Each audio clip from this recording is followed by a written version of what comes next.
Assalamualaikum warahmatullahi wabarakatuh. Selamat bertemu kembali teman-teman mahasiswa ekonomi Islam. Kita bertemu di sesi 3 dalam mata kuliah Kaidah Hukum Ekonomi Islam. Pada kesempatan kali ini kita akan membahas tentang sumber-sumber hukum dalam penyusunan kaidah hukum fikih dalam yang berkaitan dengan ekonomi Islam. Perlu kita pahami bersama sesuai dengan apa yang saya sampaikan di modul digital sebelumnya, bahwa kita sebagai ahli ekonomi Islam tentu perlu memberikan banyak alternatif solusi kepada masyarakat umum, karena memang hukum ekonomi Islam itu akan terus dinamis dan memberikan banyak sekali manfaat kepada masyarakat ketika ada persoalan-persoalan baru berkaitan dengan hukum ekonomi Islam. Karena kegiatan ekonomi Islam itu pasti dinamis, pasti menyesuaikan zaman, sehingga hukum itu pun perlu diatur, perlu disusun tanpa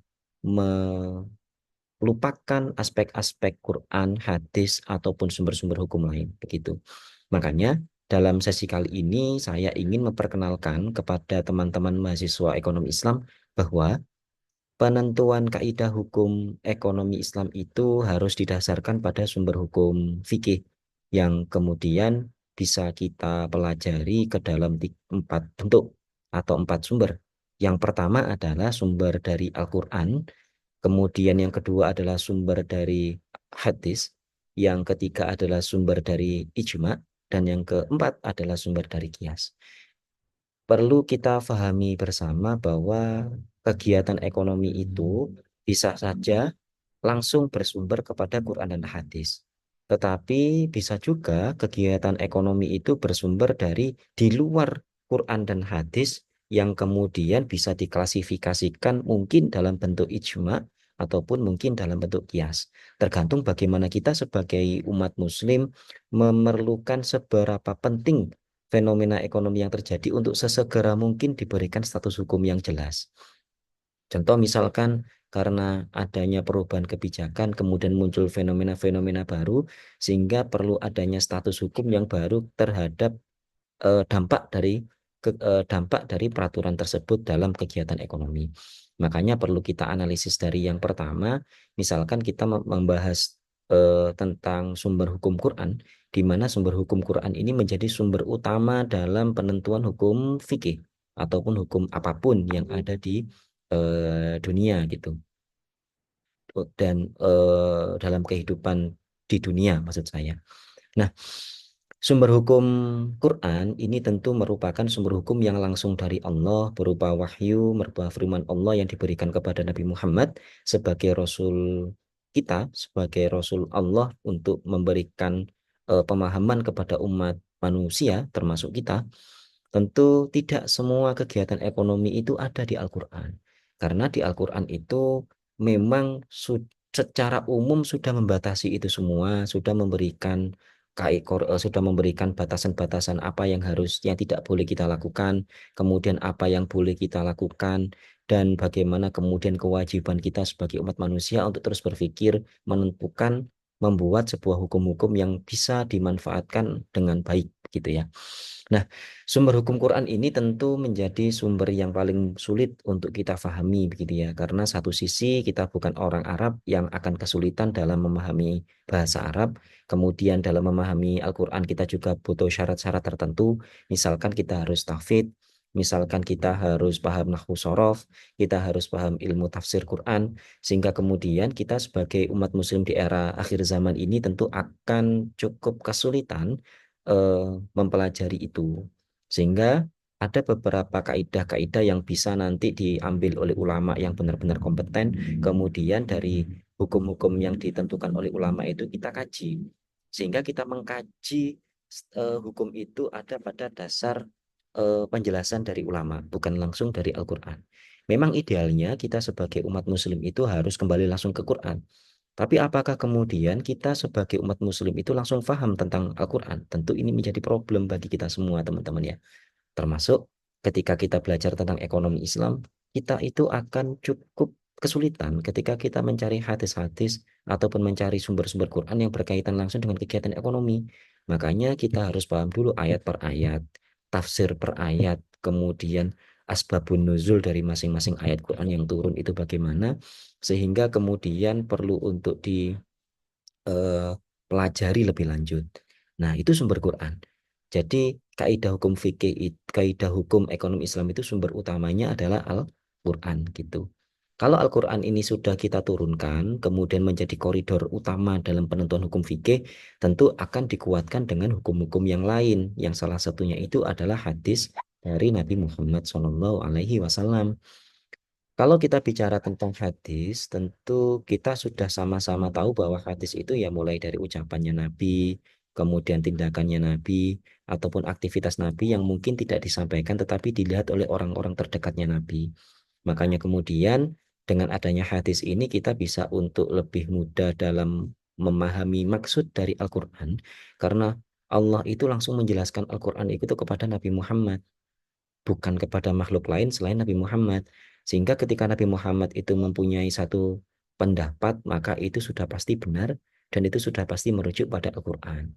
Sehingga ketika kita bicara tentang Al-Quran itu, kita bisa menguatkan itu dengan hadis, dan hadis itulah yang nantinya akan kita gunakan untuk bahan kita menguatkan korelasi antara apa yang diinginkan oleh Allah, apa yang diinginkan oleh Rasulullah, kemudian kita mengimplementasikan itu dalam bentuk kegiatan ekonomi di dunia melalui beberapa metode yang tentunya itu tidak mudah untuk kita pelajari. Meskipun itu nanti secara bertahap pasti bisa lah kita bersama-sama begitu ya. Kemudian sumber hukum selanjutnya itu adalah sumber hukum eh, ijma. Ijma itu merupakan kesepakatan ulama. Atau kemudian kalau sekarang kita tahu di MUI itu ada namanya fatwa MUI. Fatwa MUI itu merupakan ijma dari para ulama yang kompeten. Itu. Dan di situ ketemu dengan berbagai macam ahli, berbagai macam ahli di bidang agama, di bidang ekonomi, di berbagai bidang, sehingga ketika ada kesepakatan-kesepakatan itu merupakan kesepakatan yang paling ideal yang bisa dimanfaatkan atau digunakan oleh umat muslim khususnya di Indonesia. Tapi proses ijma itu tentu harus didahului dengan proses ijtihad. Apa itu proses ijtihad? Proses ijtihad itu merupakan proses eh, dialektika gitu ya, proses dialog antara berbagai macam ahli mempertimbangkan adanya kasus-kasus tertentu, fenomena-fenomena tertentu, kemudian dikaitkan dengan hukum-hukum tertentu, sehingga kemudian muncullah kesepakatan-kesepakatan yang tadi disebut sebagai ijma.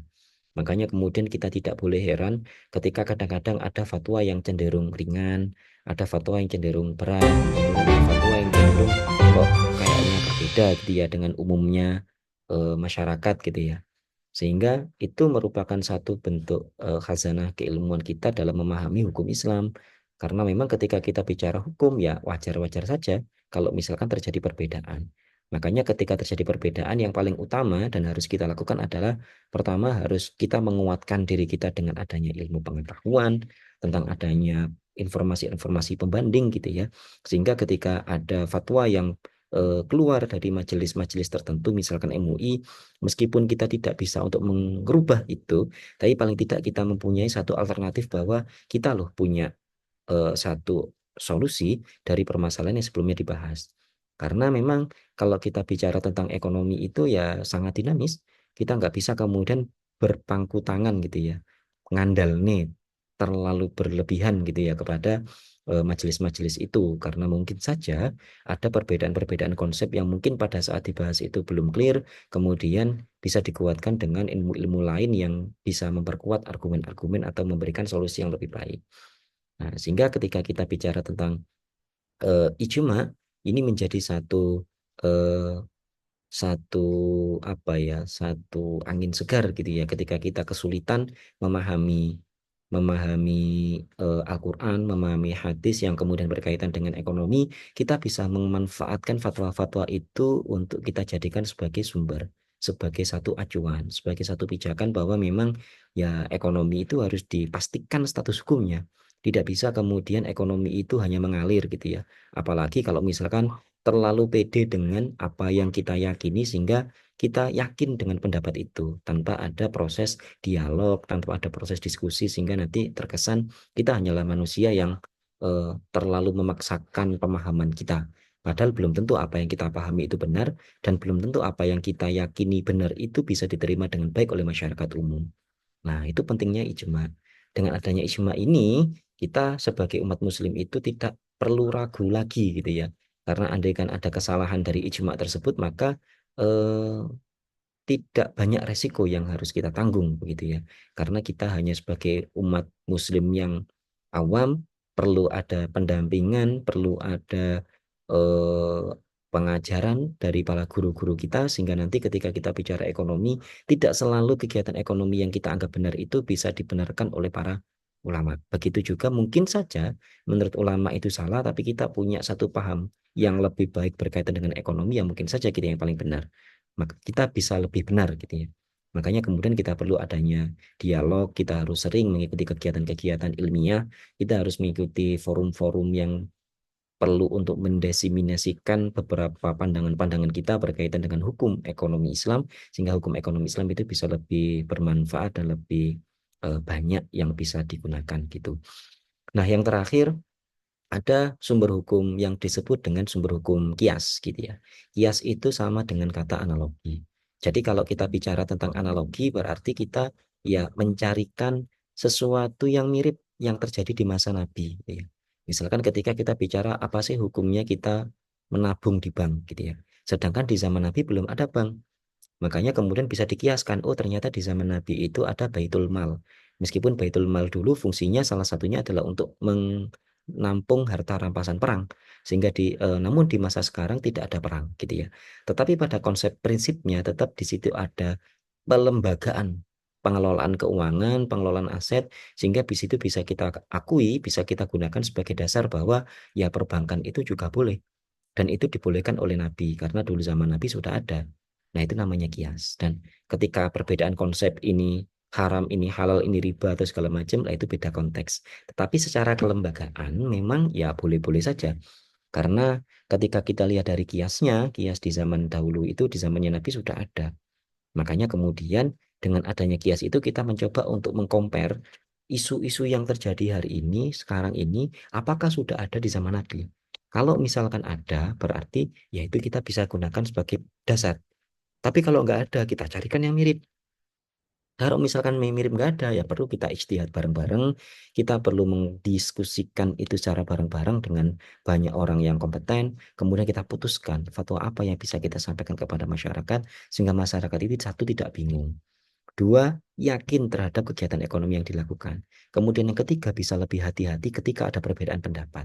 Disinilah kemudian peran kita sebagai akademisi untuk menjadi penjembatan gitu ya, antara ahli di bidang fikih muamalah gitu ya, kemudian kita hubungkan dengan para ahli ekonomi, kemudian kita juga bisa menghubungkan itu kepada regulator, sehingga mungkin saja dengan fatwa-fatwa yang muncul dari kegiatan itu, khususnya dari kegiatan MUI, bisa diratifikasi ke dalam peraturan yang bisa diresmikan oleh negara. Itulah pentingnya kita belajar tentang sumber hukum ekonomi Islam, karena dengan belajar ini kita tidak mudah latah gitu ya. Kita tidak mudah untuk menyalahkan orang ini salah, itu benar. Kemudian ketika mereka berbeda dengan kita, kemudian orang yang berbeda itu kita salahkan dan kita merasa yakin bahwa kita ini yang paling benar. Tentu itu menjadi satu problem yang harus segera kita selesaikan, karena ketika kita bicara muamalah, belum tentu secara hukum itu haram, tapi mungkin saja sudut pandang yang membedakan itu sehingga terjadi ini baik apa tidak begitu. Dan itulah inti dari sumber hukum Islam yang perlu kita pahami, karena nanti di akhir akan ada kesimpulan atau akan ada catatan umum dari beberapa menit saya membicarakan tentang sumber hukum Islam. Kemudian di pertemuan berikutnya kita akan harus mendiskusikan itu dan membicarakan tema-tema tertentu, kasus-kasus tertentu yang bisa kita kaitkan dengan sumber hukum Islam. Mungkin itu dari saya. Terima kasih. Assalamualaikum warahmatullahi wabarakatuh.